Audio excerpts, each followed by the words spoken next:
Hello, everybody. Welcome to this year's International Euphonium Summit. I'm your host, Nicholas Haffter von Heide, and I have a special guest, Cole Cavanah, down over at the University of Central Arkansas, with me today. Welcome, Cole, to bringing your experience to light and sharing your journey. Hey, thanks for having me. I really appreciate it. I'm looking forward to it. Absolutely. I'm really excited because, on other interviews, to include Dr. Gail Robertson speaks about this specific student, and I forgot to bring this up beforehand. So if you haven't gotten to listen to the full interview, that is including my otter and this particular segment here on the video, if you haven't listened, go check it out on the podcast. Go check it out and listen to the really amazing opportunities that Cole and I have previously discussed, especially over at UCA and programs throughout the United States, really. So if you're curious about any of that, hit that up. And, something on as I'm just starting this out talking with you is she mentions and provides a resource of her chart, her progress chart. And she has two levels, and she discusses it, I think, on both interviews that you hound her about that second ability chart. Yeah, we do the skills test, Skills test, and yes. we have a skills test, and then we have the advanced skills test. And the advanced skills test is more for like upperclassmen that have maxed out the skills test. What it is it um, has all these different categories like lip slurs, scales, articulations, finger patterns, all these different things. And you try and reach goal tempos. So she'll have like a max tempo that you try and reach. And once you max out, you go to the advanced skills test. And the advanced skills test is gnarly hard. It is it is just a nightmare, but I continue to this day to incorporate parts of it into my warm up because I love it. There's some really great lip slurs in there. Um, the finger patterns are really hard and they really make you think, and but they're hard, but I love it. It's a lot of fun, but it's more or less like my favorite like student torture device. We talk the skills test and you see them shudder with fear, but they always do a great job. So it's I, um it's one of my favorite things that Dr. Robertson does here, and it's one of my favorite things to get to keep doing with the students that I get to work with. It's a lot of fun. That's awesome. So, with that note, I want to take us on a journey of Cole Cavanah and his journey with euphonium. We're going to start this out as these have been refined. I know that you've our listeners, from beginner artists to the parents and from everywhere else that are watching this now, especially maybe one of your loved ones will get to hear this interview as well, and getting to hear recollections and your journey from when euphonium first entered your life and then some, because these right here, these minuets, these short little chapters and segments that we've started to really hone in on, that's just a taste of what you'll get if you keep listening, especially to Cole's recounts of his journey and where he progresses on from here on out. I'm really excited to bring y'all this journey and every single artist, composer, conductor, organization, competition. Wherever we're going, I'm glad you're here with us on this journey. So why don't we dive into the meat and potatoes here, or rather, if don't like meat, take your instance like tofu or I'm so bad with the vegetarian side. Tempeh. There we go. Because my wifey and I have had some tempeh over the years. But let's dive in. When did you learn? How did you start with euphonium? What age? I was probably 16. I was like a junior in high school whenever I started playing the euphonium. My band director, I wanna I wanna say that they suggested that I switch to euphonium, but I feel like they more or less forced my hand. I had been a tuba player at that point. I've been playing tuba since like the middle of seventh grade. So I've been playing tuba. We had lots of tuba players, and they told me that if I wanted to make the wind ensemble at my high school, that I needed to play the euphonium. And like most tuba players that switch, I was brutally offended.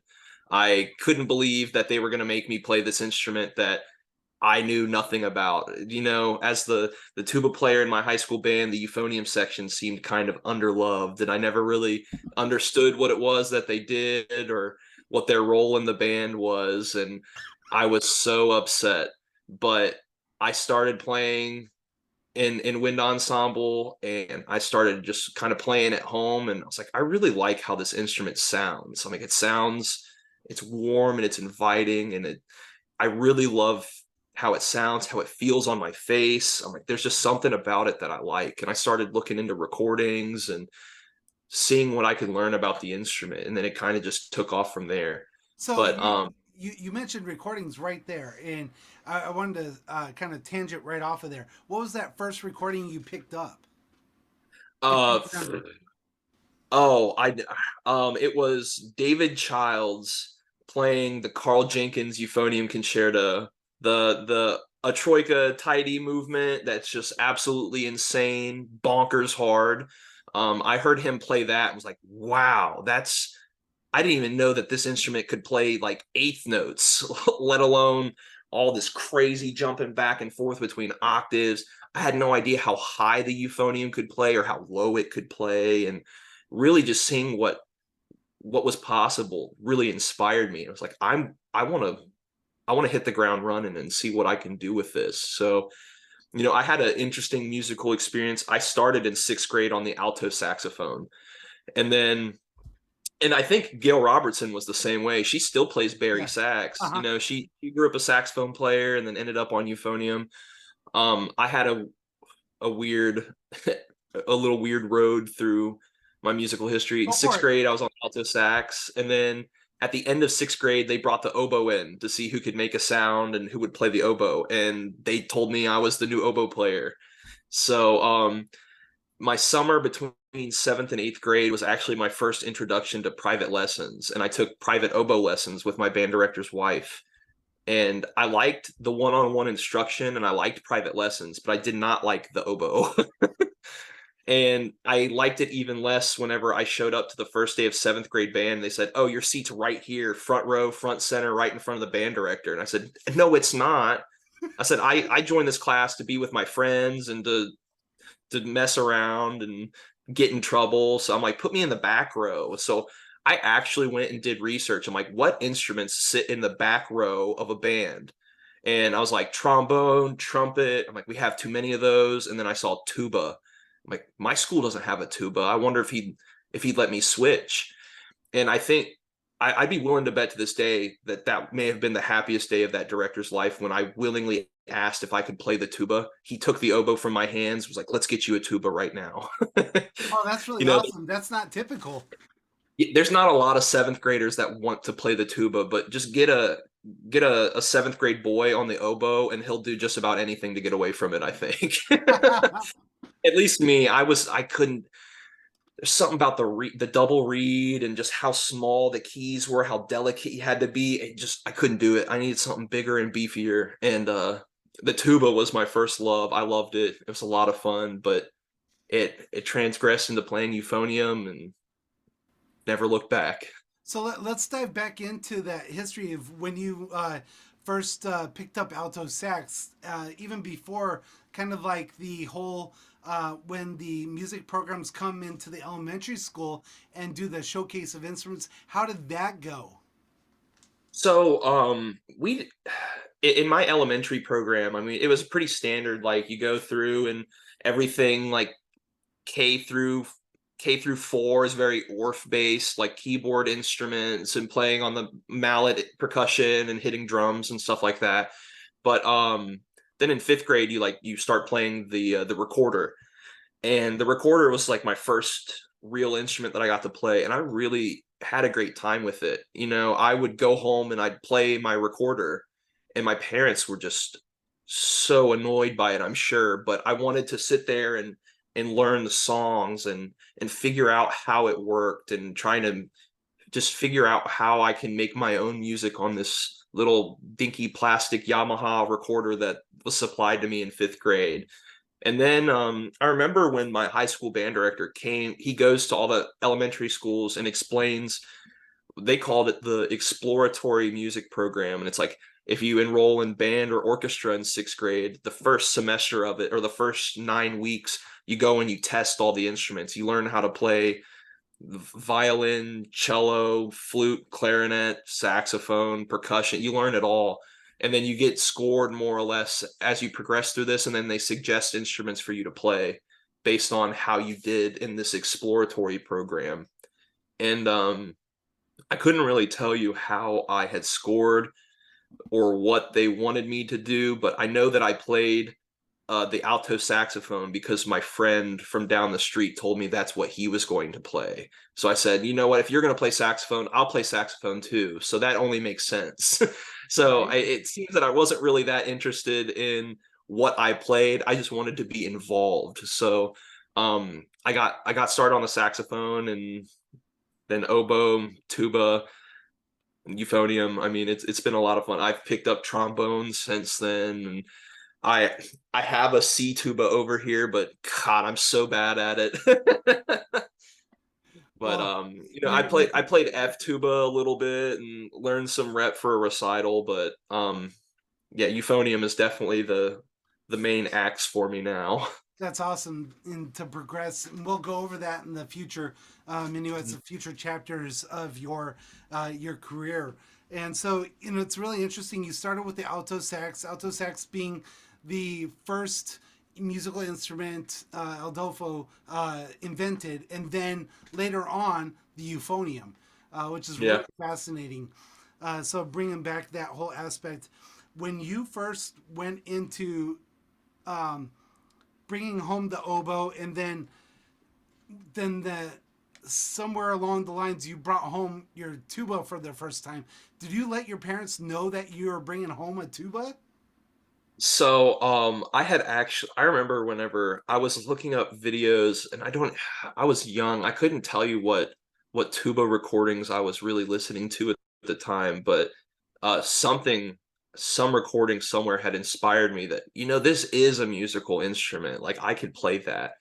And thankfully I come from a great program, so they let me have a tuba just to keep at home. I didn't have to cart it on the bus or in my parents' car or anything like that. But yeah, they were definitely shocked, to say the least. I'm a pretty big guy now. I'm 6'3", 6'4". I'm a tall guy, but when I was a kid, I was small.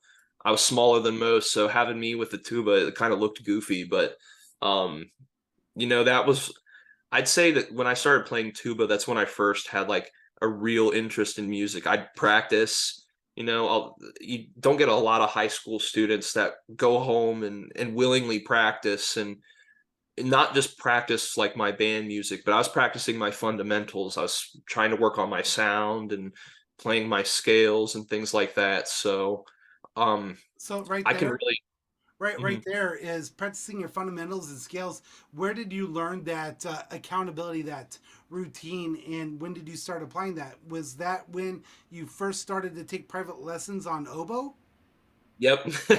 Okay. So I just remember my oboe lessons with my band director's wife. Her name's Krista Burning. She's great, and I love the lessons with her. I got to go to her house and take lessons there. It was a lot of fun. But yeah, just learning in those lessons what you needed to do to progress as a musician gave me the really the standpoint there of how I needed to do it myself with nobody telling me how to do it, which, I'm glad I had that start there. But I didn't really learn how to practice until I was in almost done with my undergraduate degree, or even going into grad school. I didn't really have the sense of how to effectively practice and get everything I needed to get done by that point. So I know that's something we'll talk about later. I don't want to ramble too much, but No, this is yeah. all, Oh, yeah, perfect. I mean, that gives us and the listeners something to look forward to in future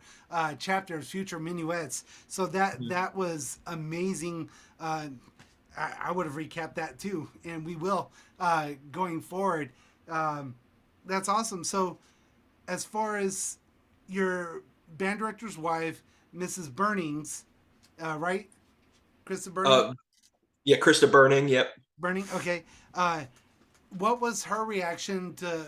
Uh, I'm curious to hear what reaction what happened when her husband came home and said, "Yeah, you know that private lesson student you had over the summer playing oboe? Yeah, he's now a tuba player." Do you know what's funny is if I remember this story correctly, because I ended up getting really close with my high school band director because his son was my same age and we became good friends. So I would end up like my senior year of high school, I was over at their house all the time. So it was an interesting dynamic between me and a teacher I had going to their house and just messing around with them in their own private domicile. It was weird, but I definitely grew a lot because of it. But according to him, um, not only was she not upset whenever I had switched because the band really needed a tuba, and she's like, "We can find another oboe. You found someone that wants to play the tuba." But in the future, whenever I was switched to euphonium, it was actually her idea. So she was actually the one that had suggested. She's like, "Well, this kid has been picking up instruments quickly his whole school career. Why not just make him the new euphonium player?" So it's funny how those things work out. But yeah, it was according to what I've heard from my band directors growing up. That is how that ended up working. It was her idea. Well, that's really phenomenal. So what were your parents' mindsets like as you're switching through all these instruments? I'm curious. they they thought I was crazy, I'm sure. My parents are not musicians. But what's funny is my dad's sister, my aunt, she grew up playing the oboe, and both of her sons are also in the music field. One of them has a master's degree in cello, and I know he's doing some teaching at Western Kentucky right now. And then his younger brother, my other cousin, has a degree in music education and teaches like public orchestra out in Colorado. So there's really no musical history in our family except for just me and my cousins. We all are in music, but nobody else in the family is. So my parents never really understood it, but they've always been supportive of it because it was something that I took an interest in. And I think as long as I was interested in something and furthering myself as a person and not out in the streets getting in trouble and run around doing whatever kids do, they were just happy I took an interest in something. So Well, that's really awesome. It's really interesting though. Also, is that summer between your sixth and seventh grade years, going from in a lot of school systems, going from kind of the middle school like beginnings to like a junior high level, right? From sixth to seventh, and that bridge of the unsurety of of self that these beginning euphonium artists and artists all around like that mindset and that stage of life that we're at. I see it in my own kids is you're really unsure of your real place in life or their place in their community, and here you are in the summer going to take oboe lessons. yep. And It, yeah, it was one of those things. I think that was the requirement that they said, like, oh, you're playing oboe as a new student in seventh grade, but you're a new music student. You've never played this instrument, and all of a sudden you're supposed to have a year of experience. They're like, if you play the oboe, you take private lessons over the summer.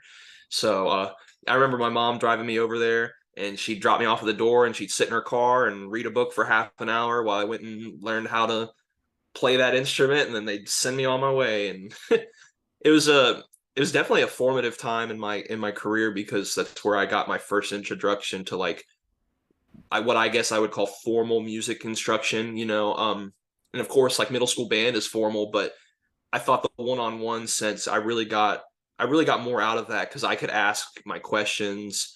I was sitting down with another person with the same instrument as me that I could observe what they were doing and make my own mental notes of oh, well, this is what their hand placement looks like, or this is the angle that they're holding the instrument, things like that. So that was what had really, like, those private lessons are what had really helped me go, okay, this is the serious side of music, and this is how I get better at it. So it helped a lot. So I'm just curious, have you reached back out to Krista and letting her know where you're at in this life, and say, I really, you mentioned that it was her idea to switch you to euphonium. Uh, and have you reached out to her and tell her thank you or anything? Or Oh, oh yeah, her and her husband both know where I'm at. I keep them updated. I try and send them recordings that I make, and just stay positive, and just stay in touch with them, and let them know that I'm still in the music business, and you can make money in euphonium and things like that. So it's been I was very fortunate to come from a good program, lots of kids, lots of great equipment, lots of staff. So it really helped me get to where I am today. So I, of course, keep up with them as much as I can, and have always told them, yeah, thank you for making that decision for me and changing my life in a positive way. So it's been it's definitely been a journey. I think that's a really phenomenal way to end this minuet as we continue this story down Cole's path and journey in this life, and uh, utilizing euphonium as his battle axe in a way, to moving forward. And I'm looking forward to diving more into your high school aspect and leading that transition. You said, you picked it up at 16 years old, and moving forward in the upperclassman mentality of preparing yourself for what you're going to become next, into the next chapter, this next minuet that we're going to be covering, into possibly even get into how to effectively practice during your undergraduate years. Thank you so much for being part of this amazing project, the first year of the International Euphonium Summit, and moving forward. And if you haven't gotten a chance to, our viewers or listeners, to check out the full podcast, the full audio recording to this interview, or to read it, we dive into a really interesting aspect where 23 oboes is mentioned. So, just to give you a clue on what to listen for in that, because we didn't even mention, he didn't even mention that he had actually picked up oboe at any point of time here before the record button went on this video. So it's really fascinating that this has happened and transpired, and you got to hear it first. And I really appreciate I really appreciate y'all stopping by and being part of this as viewers. And if you know someone who has really struggled to find their place, or find their sound, or find themselves, whether it's your student, artist, or a friend or a family member who really is struggling at finding where they're really gifted at, they don't know what instrument to pick or whatever it may happen, send them Cole's interview, send them this, send that person that you love, care about, or even share this. We would really love to make that impact to serve and equip current and future euphonium artists specifically, but overall, it's every musician, anyone in life that we find ourselves being placed in front of, because we never know what your struggle is, and if we don't know how to help. So if you're an alto saxophone player, or a fledgling oboe player, or tuba player, or you don't know what, leave your instrument below and see how adding euphonium in, as in a duet or any other piece, can really extend your musical experience in a way. But yeah, if you are interested in learning more about Cole and his journey through this, Be sure to stay tuned, hit that subscribe button, leave a comment below on what impact that has made in your life, and share this with your loved ones. Thank you so much for stopping by today. Everyone, have a blessed day and serve well. Thank you, Cole, for having come on this. Hey, thanks for having me. It's been fun. Thanks. Absolutely.